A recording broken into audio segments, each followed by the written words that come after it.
পাকিস্তান সফরে গিয়েছে বাংলাদেশ এ দল। সকালে ঢাকা ছাড়ে তারা।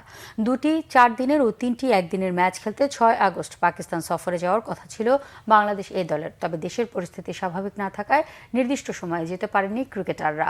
অবশেষে পাকিস্তানে গিয়েছে বাংলাদেশ এ দল। মুশফিকুর রহিম, মুমিনুল হকদের নিয়ে গড়া দলটাতে বেশ ভারসাম্য রাখা হয়েছে।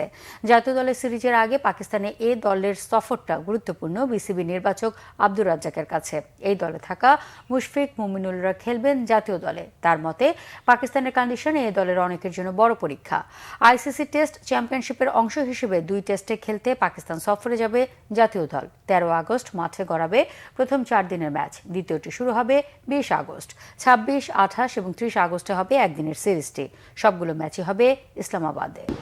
খুবই বড় অপরচুনিটি বাংলাদেশ টিমের জন্য, এবং সবথেকে বড় ব্যাপার হচ্ছে যেখানে ন্যাশনাল টিম খেলতে যাবে সেখানে আমাদের এ টিম আগে যাচ্ছে। অনেক ছেলের জন্য পাকিস্তানের কন্ডিশনটা নতুন হবে, তো যারা আপকামিং তাদের জন্য আসলে প্রত্যেকটা কন্ডিশন মানে টেস্ট দেওয়াটাই আসলে মেইন নিয়ে আমাদের আসলে। হ্যাঁ, তাদের জন্য খুবই জরুরি, এবং পাকিস্তানের উইকেট সবসময় পেসারদেরকে একটা বাড়তি সহযোগিতা দিয়ে থাকে, এবং সেই জায়গাটা আমার মনে হয় তাদের জন্য একটা গ্রেট অপরচুনিটি। ন্যাশনাল টিমের আপনার যারা আছে এবং ন্যাশনাল টিমের বাইরে যারা আছে তারা যারা প্রেশারটা ক্রিয়েট করতে পারে, লাল বলে অনেকে সুযোগ পাবে, সাদা বলে সুযোগ পাবে।